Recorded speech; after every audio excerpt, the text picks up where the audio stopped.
Muy buenas tardes, queridos amigos. Bienvenidos a Vladimir a la Una.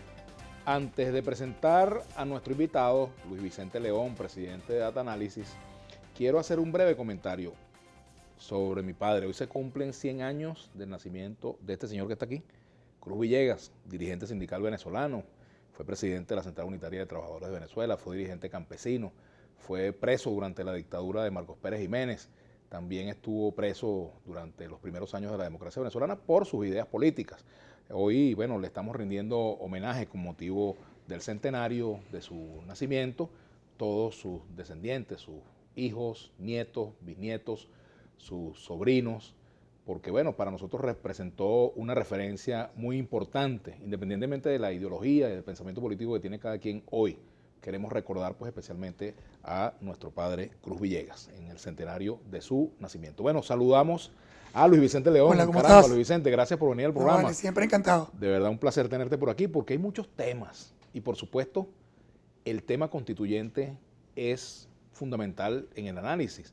Esta carta que ha sacado bajo la manga el gobierno del presidente Maduro puede darle oxígeno al gobierno, puede representar, como diríamos popularmente, un barajo que cambie el escenario. Sí, bueno, lo primero, dejando dicho que esa carta es una carta muy dura, una carta que en mi opinión no es democrática, es decir, no es, digamos, potable ni interna ni internacionalmente y no califica como una acción democrática convencional, dejando eso, digamos, aclarado. En efecto, es un juego muy sofisticado. El gobierno toma una decisión que yo sé que le va a traer muchos problemas, le va a traer problemas internacionales adicionales, porque nadie va, digamos, no es potable decir que tú vas como que una elección donde además los electores tú decides quiénes son. Es decir, porque esta no es una elección universal, directa y secreta, convencional, como se elige en cualquier democracia, cualquier cosa. Tú puedes tener colegios, tú puedes tener muchas cosas hasta segundo grado, pero todo proviene de un concepto, y el concepto es que las mayorías deciden quién los gobierna, que la gente tiene el derecho a participar. Ese es un tema absolutamente incuestionable. Artículo 63 de la Constitución. En la democracia. Y lo que se está planteando en esta Asamblea Constituyente no es eso. Está precisamente huyendo hacia adelante de un tema central, y es que en este momento el gobierno venezolano no podría ganar ninguna elección. No me refiero solamente a la elección presidencial, ni a una asamblea constituyente, sino que no podría ganar ni regionales, ni locales. Prácticamente el presidente Maduro no ganaría en este momento ni una junta de condominio en Miraflores. Es decir, no existen los números para el gobierno ganar una elección convencional, universal, directa y secreta. Si eso está claro, y tú le añades a eso un problema, que ahora sí es un problema importante incluso para la oposición, y es que el costo de salida del gobierno en este momento es infinito, que tampoco es un elemento convencional en democracia. En democracia un gobierno pierde y bueno, y se va.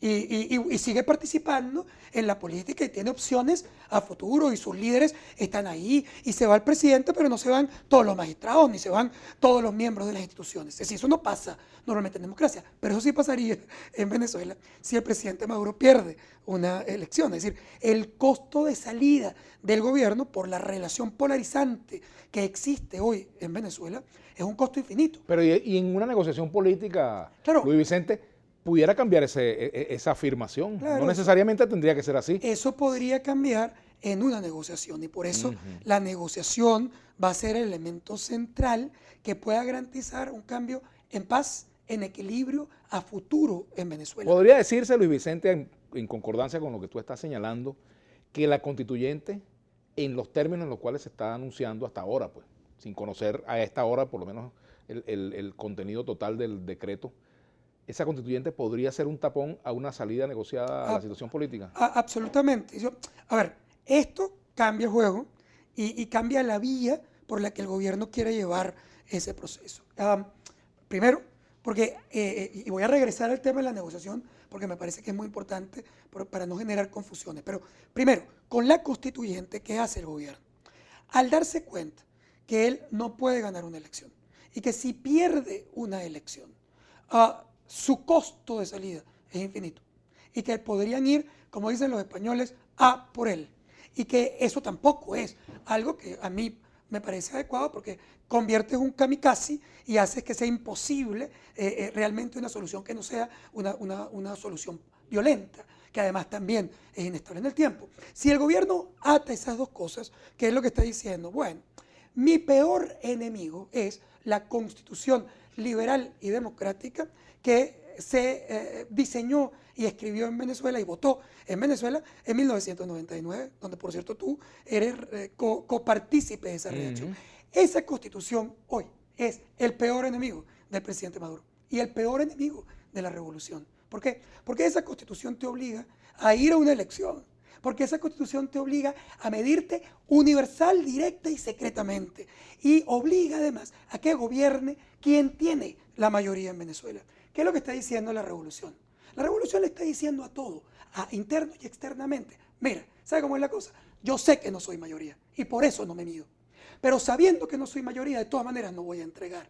Y como no voy a entregar, entonces yo voy a reconstruir la Constitución para que me permita quedarme en el poder siendo minoría. Eso es lo que te está diciendo el presidente Maduro en esa convocatoria. ¿Cómo la convoca? La convoca no como una asamblea constituyente convencional. Fíjate, no tiene nada que ver con la asamblea constituyente que convoca el presidente Chávez. El presidente Chávez convoca una constituyente, mira, que por cierto en ese momento ni siquiera estaba en la Constitución, pero convoca una constituyente y somete a la población a una elección para elegir. Le pregunta varias cosas, fíjate, le pregunta no solamente si quiere constituyente, sino también le pregunta sobre, digamos, el modelo de constituyente, lo que son las condiciones para la participación en la constituyente, ¿no? Supongamos, hay debates en los constitucionalistas hoy de si el presidente pudiera hacerlo sin consultar al pueblo si quiere una constituyente. Es decir, ese debate está planteado en el tema legal. Pero supongamos que no, supongamos que Chávez lo hace. Es que una cosa es la iniciativa y otra cosa es la convocatoria concreta.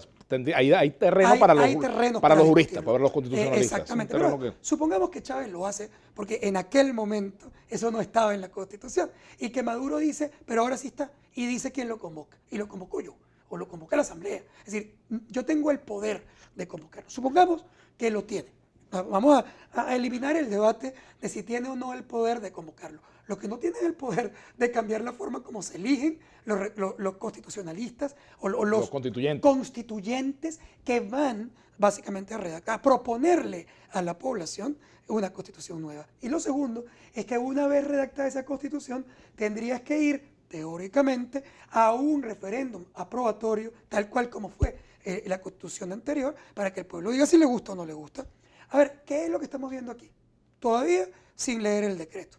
En la propuesta del presidente Maduro leemos, primero, una cantidad de constituyentistas que es absolutamente abrumadora. 500 personas van a redactar la Constitución. Vale la pena decir que yo no conozco ninguna Constitución que haya sido redactada por tanta gente. Yo no creo que se pueda redactar ni un libro con tanta gente. No hay forma de que eso eventualmente sea operativo. Hay un refrán operativo. muy criollo que dice que muchas manos en la masa ponen el caldo morado. Es imposible, pero además te dice que una parte muy importante, que puede ser la mitad o más de los que van a redactar esa Constitución, van a ser elegidos fuera del sistema democrático convencional. Es decir, no es universal. Tú no vas a poder votar por ese 250 o 300 constitucionalistas, porque tú no eres, tú no eres un trabajador, o tú no eres una mujer, o tú no eres un abandonado, o tú no eres un indígena.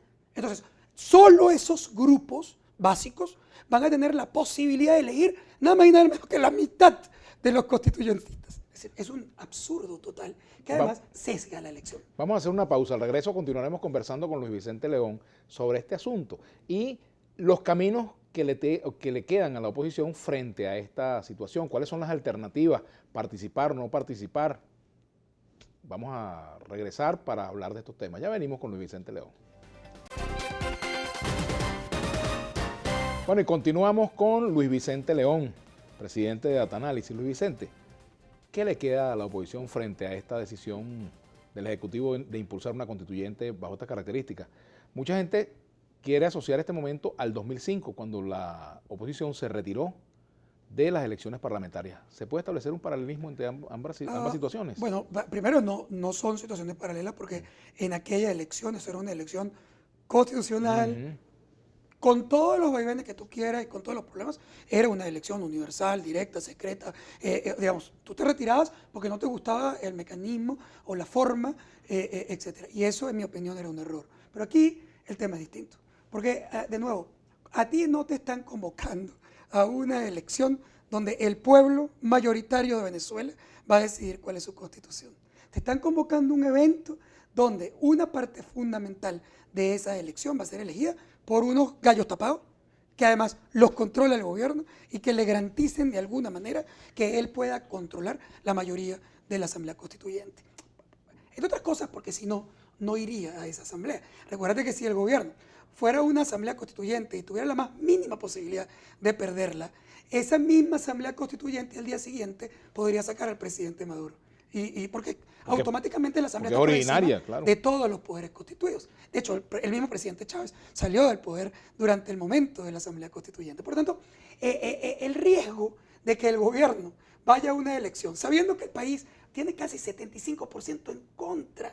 Es decir, no casi, tiene 75% del país en contra. Es decir, no hay forma que la ganara si no está sesgada la elección. Y la está sesgando en la forma como va a construir ese proceso. Bueno, con eso al frente, siendo una elección no universal, obviamente no es una elección democrática. Es decir, no es una elección democrática convencional. Y no siéndolo, la oposición sí se puede cuestionar, completamente distinto a lo que ocurría en la elección del 2005, si tú entras o no a participar en un evento. Pero fíjate qué ocurre, si la asamblea, poniendo este escenario, la oposición decide no participar, se elige la constituyente bajo las características y los parámetros que el gobierno ha establecido, esa constituyente comienza a tomar decisiones y la Asamblea Nacional se declara en rebeldía, no solamente ya frente al gobierno del presidente Maduro, frente al Tribunal Supremo de Justicia, ahora frente a la Asamblea Nacional Constituyente comunal o como la quieran llamar. Eso plantea el tema de cómo va la oposición a construir una estrategia frente a esa nueva situación. Absolutamente, Mosca, yo ni siquiera estoy haciendo una propuesta para la oposición. No se trata de eso, se trata de analizar las cartas que tiene, o sea, cuáles son las opciones que tiene. El tema es muy simple, es decir, ¿cómo jugar ajedrez sin alfil? El gobierno va a seguir con su constituyente, esté o no esté la constitución, pero la oposición participando. Eso va a pasar. Y vas a tener una redacción y unos constituyentes elegidos como al gobierno le dé la gana si la oposición no está. Pero si está, lo que vas a tener es una constituyente controlada por el gobierno que va a redactar la misma constitución sin pararle tres pitos a lo que la oposición considere y además los va a involucrar en el tema de validar esa constitución. ¿Sí? Ellos están en la oposición en un dilema terrible. El dilema terrible es, si estoy, lo valido. Si no estoy, me van a decir que yo permití que ese proceso ocurriera. Con lo cual, la oposición se ve obligada, en este caso, a tomar una decisión que, en mi opinión, Mosca, de nuevo, sin estar recomendando nada, pero si yo tuviera que apostaría que la oposición, primero, va a estar completamente unida en la decisión de no participar.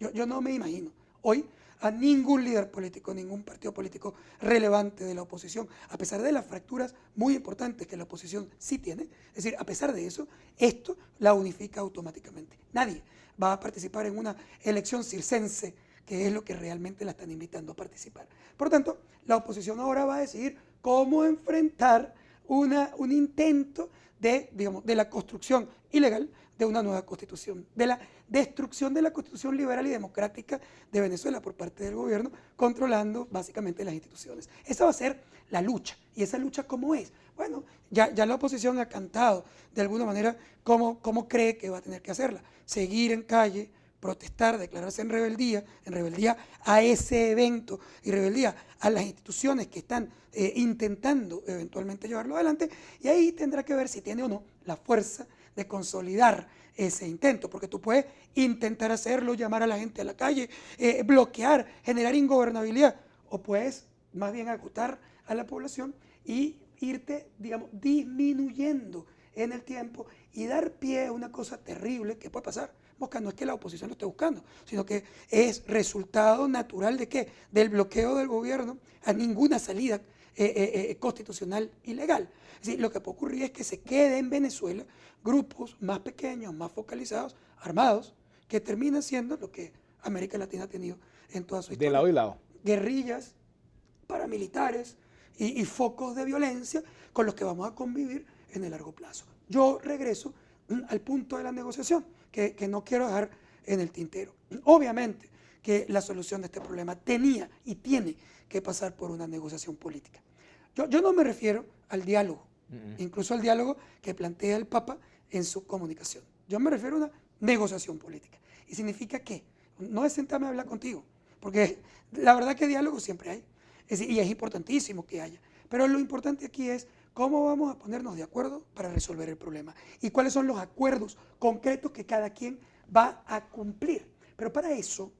Ahí entra el dilema de Cantinflas, nos tratamos como caballeros o como lo que somos. Bueno, ¿qué vamos a hacer? El tema es que siempre te vas a tratar como lo que son, o siempre se van a tratar como lo que son, y por lo tanto, la política o la ciencia política indica que eso solo funciona en la medida en que cada una de esas dos partes tenga poder de negociación. Es un tema de fuerza. Absolutamente. Si tú te sientas en esa mesa sin poder de negociación, el otro va a hacer lo que le da la gana. Porque fíjate que en política una cosa es mostrar fuerza y otra cosa es utilizar la fuerza. Absolutamente. Son dos procesos completamente distintos. Cuando la gente llama, el Papa mismo, y yo coincido con el Papa en la necesidad de solucionar pacíficamente el problema, negociadamente el problema. O sea, eso es lo que quiere la mayoría de la población venezolana. Pero para que tú negocies, tienes que tener poder de negociación. Tú no puedes invitar a la oposición a sentarse en una mesa otra vez, como la invitaste la vez pasada. La invitaste sin poder de negociación. Sin poder de negociación significa que ella se sentó en la mesa y le dijo a Maduro, Eva Maduro, yo quiero un referéndum, que era, yo quiero tu cabeza.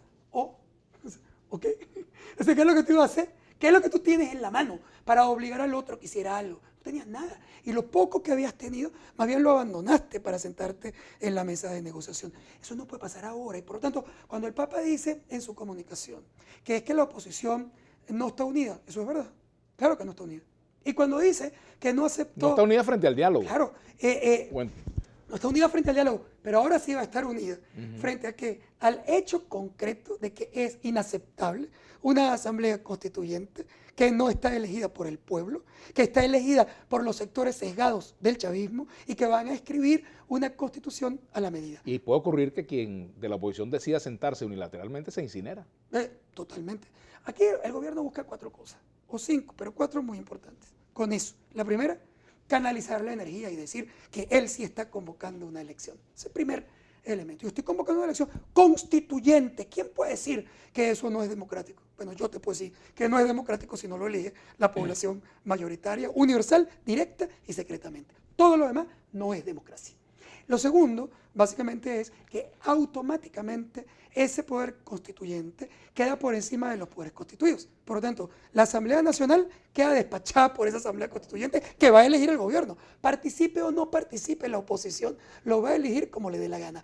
Y eso significa también riesgo para la fiscal, porque la fiscal también estaría debajo de ese proceso. El tercero es que tú vas a cambiar la Constitución liberal que tú escribiste, esa donde tú participaste está muerta, porque van a escribir una hecha a la medida de una revolución que necesita quedarse en poder sin votos. Y la última, básicamente, es tratar de evitar que el pueblo vuelva a votar para el final de ese juego.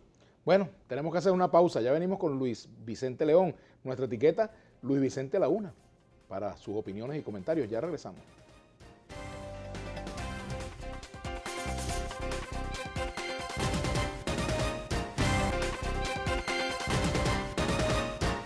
Bueno, y continuamos acá en Vladimir a la Una con Luis Vicente León.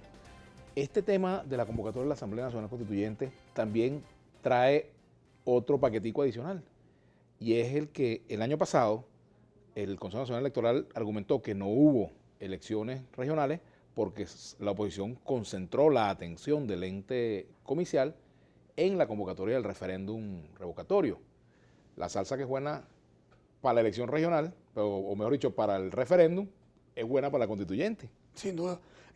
Una de las cosas que queda clarísima es que no va a haber ninguna elección regional, ninguna elección local y cuidado tampoco una elección presidencial en 2017 y 2018. Se va a concentrar completo todo este tema, una hipótesis, pero una hipótesis educada. Ujú. O sea, una hipótesis educada, una hipótesis con alta probabilidad de ocurrencia.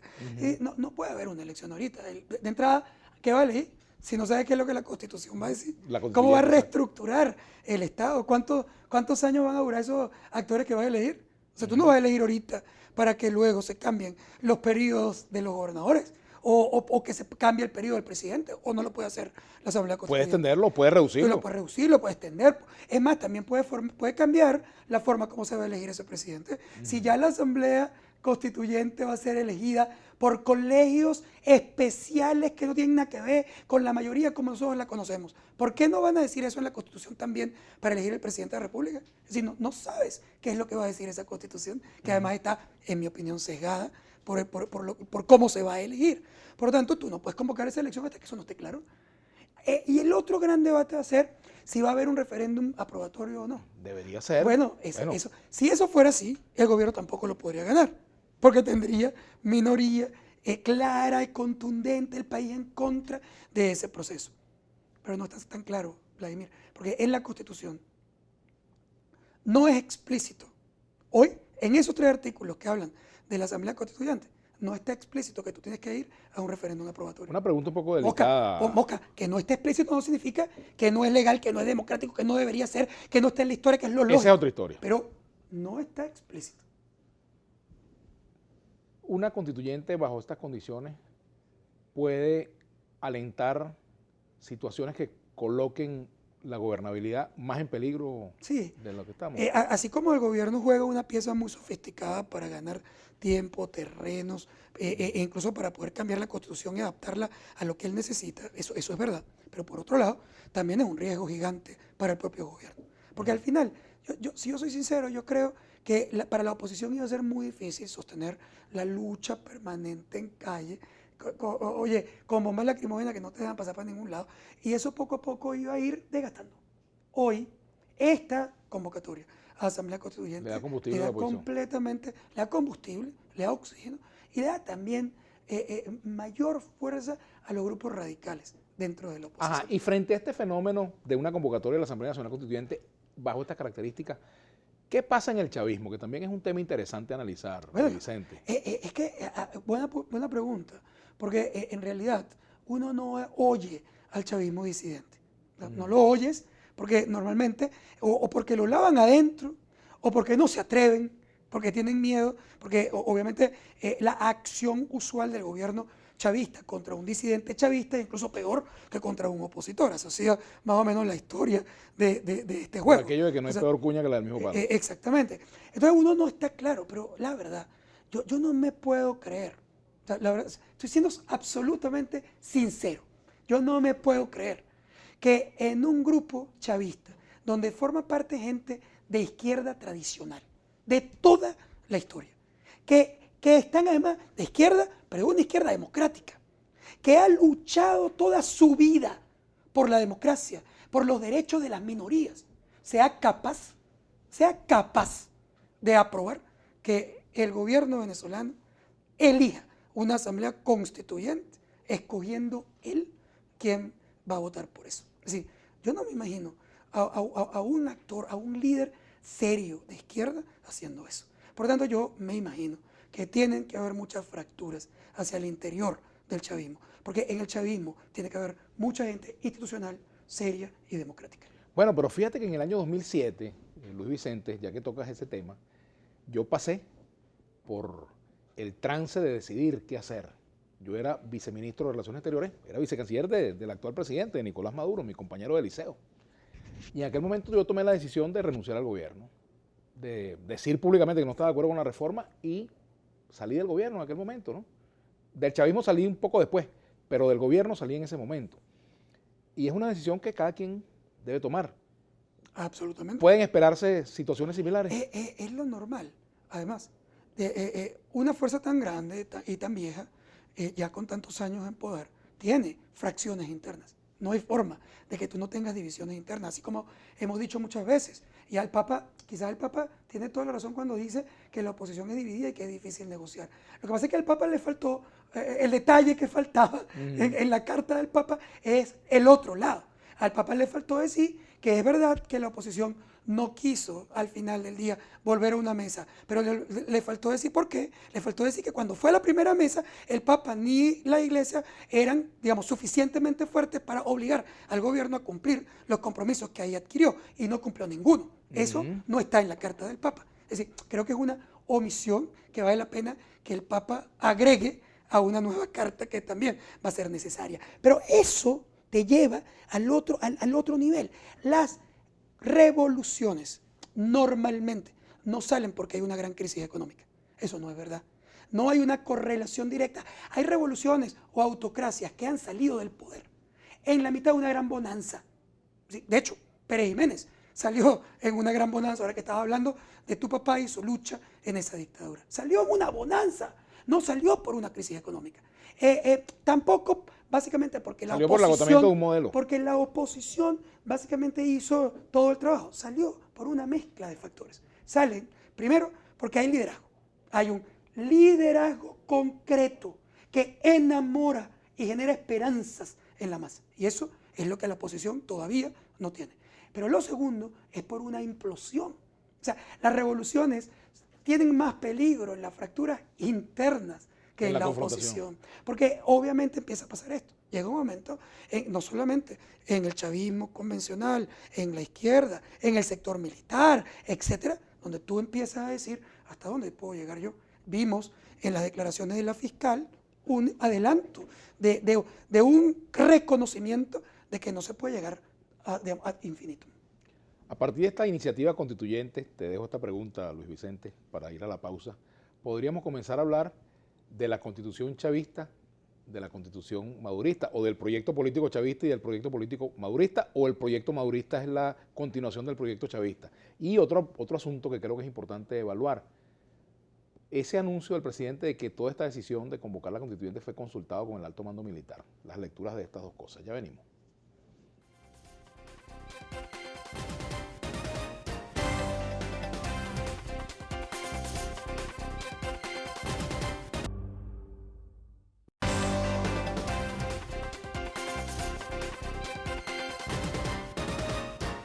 Bueno, continuamos con Luis Vicente León, presidente de Data Análisis.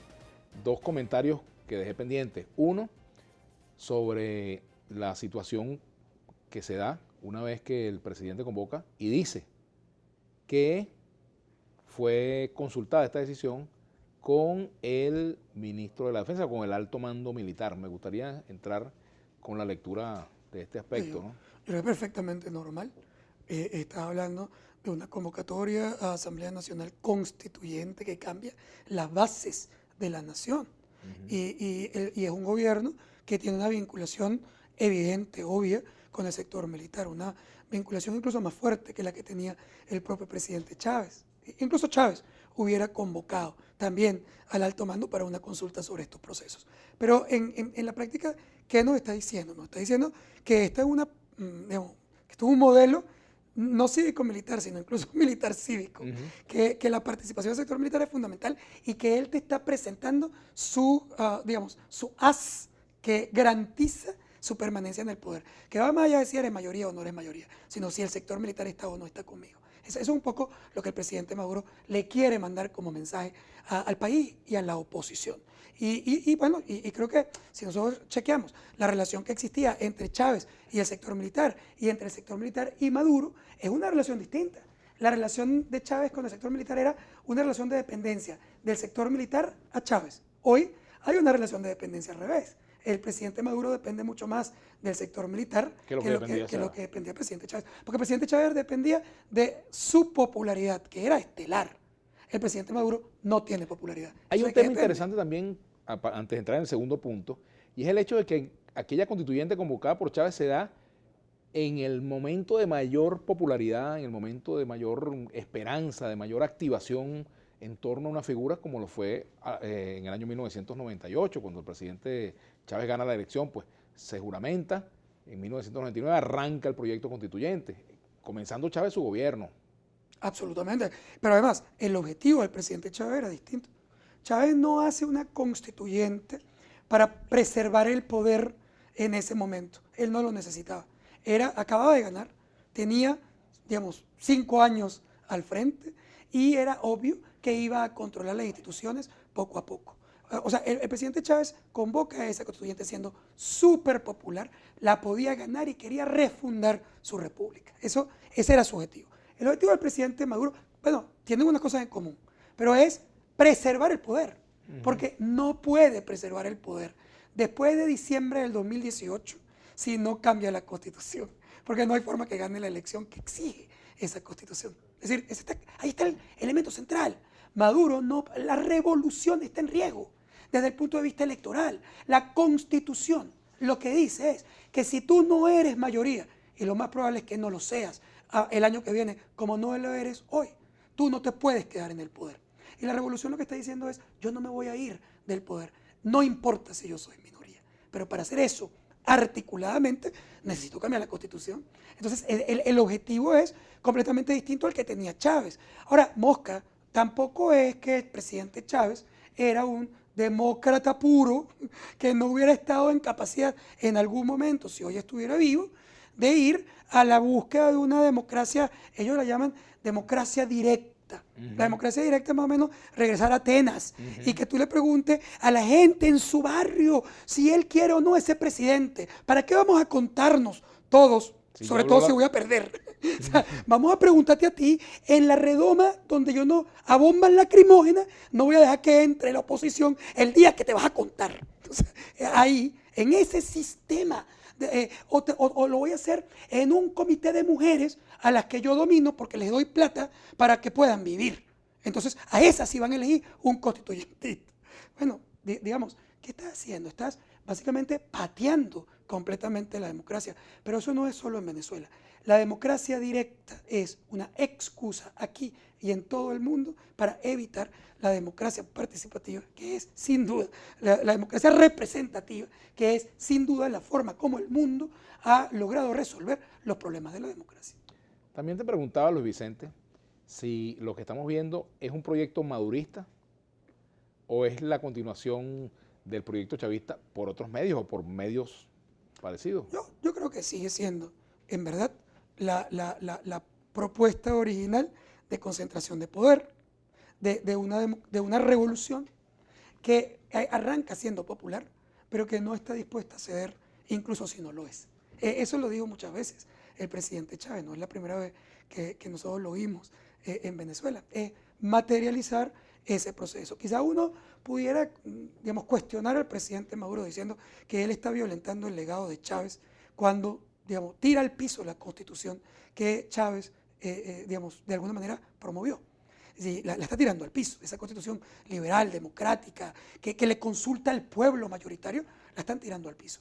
Pero la verdad es que si tú eres mucho más sofisticado, digamos que en la propuesta del presidente Chávez ya esto existía.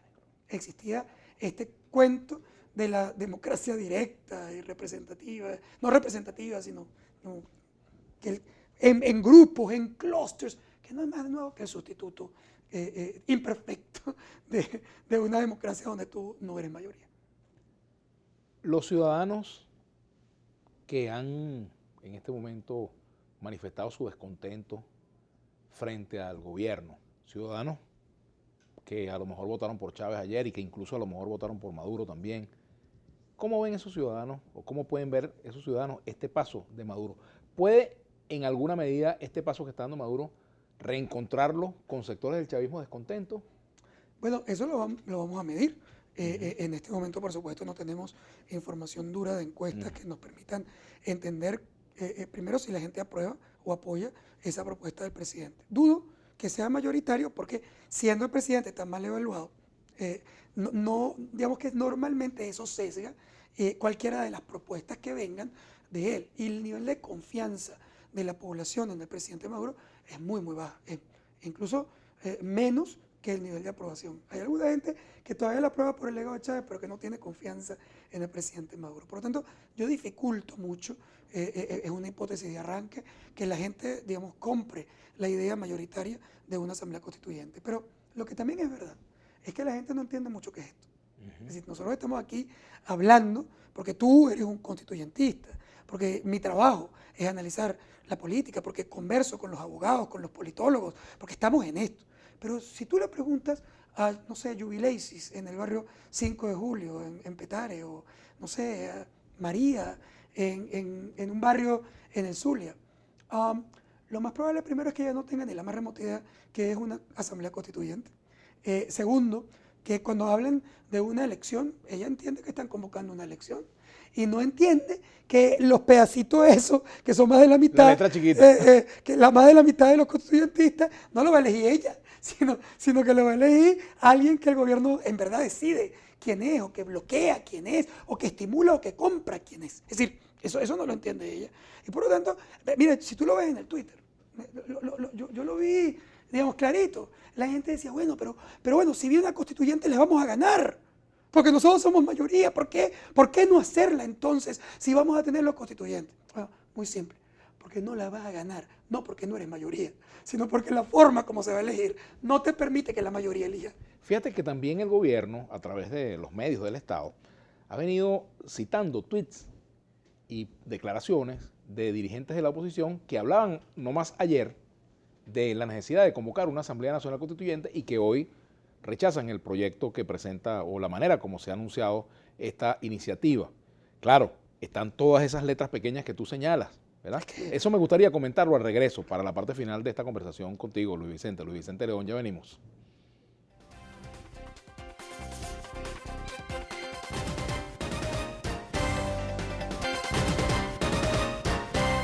Fíjate, Luis Vicente, la oposición hasta hace poco, algunos sectores, no todas, planteaban la constituyente, María Corina Machado, Voluntad Popular, etc. Y otras fuerzas han venido hablando de la necesidad de una convocatoria de la constituyente. El gobierno llama constituyente bajo estas condiciones que ya hemos visto y, por supuesto, la oposición, casi que en forma unánime, hasta ahora no he visto a nadie que respalde esa iniciativa, sale a condenarla, a rechazarla, ¿verdad? Pero a los efectos de la estrategia opositora, abandonar todo lo que han pedido y embarcarse en la lucha por una constituyente democrática bajo las reglas de la Carta Magna actual, ¿tendría sentido?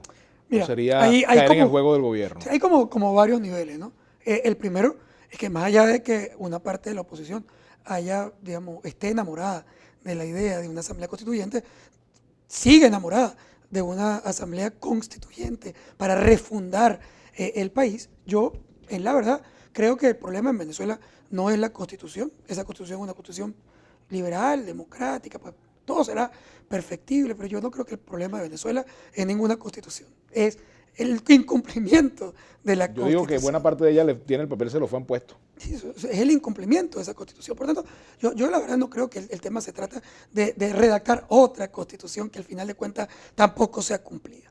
Ahora, el hecho de que una parte de la oposición haya pedido una asamblea constituyente y crea que esa es la vía no tiene nada que ver con la propuesta del presidente Maduro. Porque siendo absolutamente transparentes, la convocatoria que el presidente Maduro hace tampoco es una asamblea nacional constituyente desde la perspectiva democrática que nosotros conocemos. Si tú no estás convocando a una elección donde tú vas a elegir a los constituyentistas con la mayoría de la población en un sistema representativo, eso no es democracia. No es universal, directo y secreto. Por tanto, no es democrático. Entonces, ya de entrada, una persona que te ha dicho, yo sí quiero una asamblea constituyente, pero no eso que tú estás planteando, que es un Frankenstein, mezclando un montón de cosas, ¿para qué? Para hacer lo que a ti te da la gana.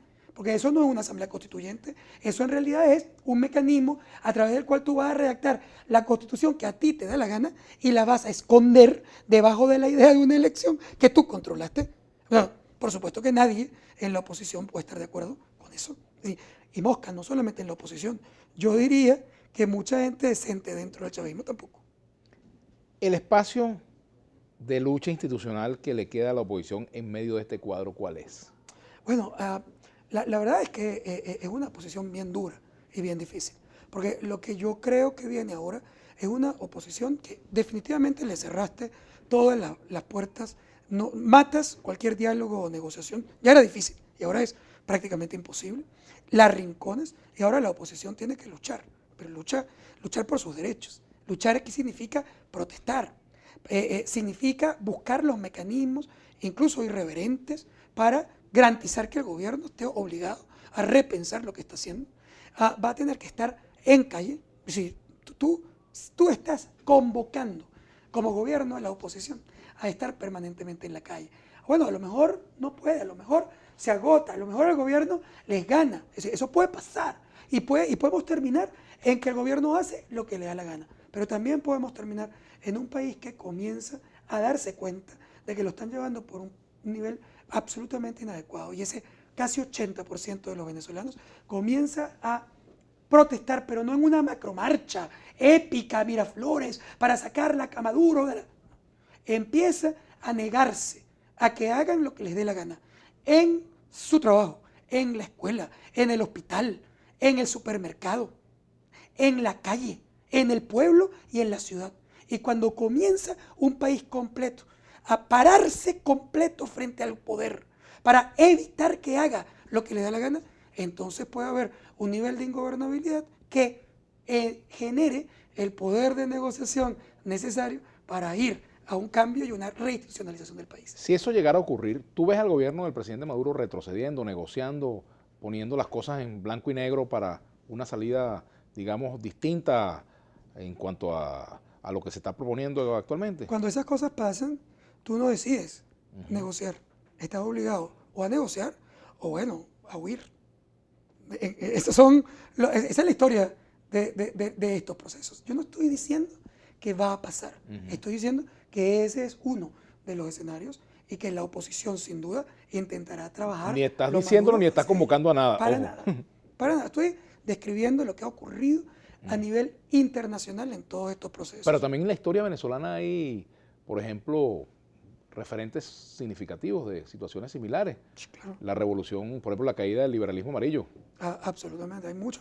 Y en el mundo completo hay procesos. Porque al final, ¿qué pasa? Tú ahorita puedes pensar que el gobierno se la está comiendo, que tiene la plata, tiene el poder, tiene las instituciones, tiene las armas, se va a burlar de ti, va a elegir los constituyentes como le da la gana, que va a escribir la Constitución a su medida, que la va a pasar sin ningún referéndum aprobatorio y que la gente se va a agotar de esa protesta. Eso puede ser un escenario, pero siendo sincero, el país está destruido, la economía ha sido demolida, las posibilidades de generar inversión en Venezuela son nulas, eso es la realidad. Y llega un momento en el cual la población se va a cansar y tú estás estirando esa liga.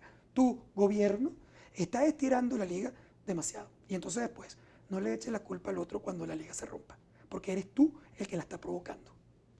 Luis Vicente, espacios para que la comunidad internacional pueda incidir en el proceso venezolano. No estoy hablando, ojo, para los fanáticos, no estoy hablando ni de invasiones ni nada de eso, ni de intervenciones. Dios nos ampare, nos libre, nos favorezca. Dios nos cuide de eso, de cualquier tipo. Me refiero a los espacios concretos de la negociación con presencia de factores internacionales. Mira, las dos variables centrales en este juego, y con esto quizás resumo mi opinión sobre Venezuela.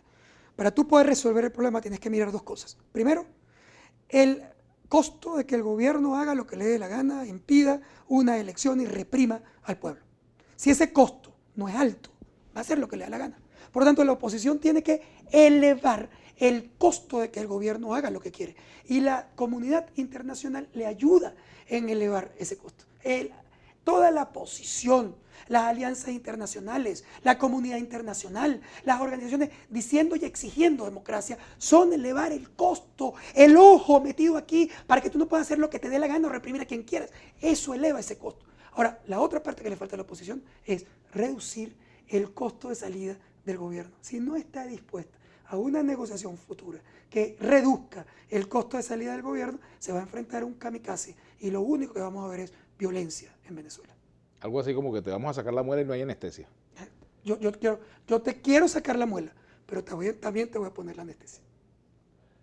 Ese espacio también es bastante complejo para la propia oposición porque en su interior hay matices, hay diferencias, ¿no? Sobre qué hacer. Matices es una forma matices es una forma diplomática de decirlo, ¿no? Hay divisiones gigantes, pero también es normal. La gente mira las divisiones opositoras como si eso fuera un pecado. ¿Pero por qué va a ser un pecado? Si la oposición representa a casi 80% de los venezolanos. Los únicos que te piden que piensen igual son los autócratas, los fascistas. O sea, Nadie en democracia te pide que todos pensemos igual, porque la democracia no es un sistema de consensos. La democracia es un sistema para dirimir el disenso, y el único consenso que requerimos en democracia es alrededor de las reglas de juego a través de las cuales vamos a decidir. Y esas reglas de juego no se pueden decidir escogiendo tú, en los grupitos que te dé la gana por todo el país, quién es que va a redactar las reglas de juego, porque eso no es una regla de juego común. Te agradezco mucho, Luis Vicente, Gracias de a verdad, ti. un placer Que haberte estés muy tenido bien. por acá en el programa. Para mí. A ustedes, queridos amigos, les agradecemos su sintonía.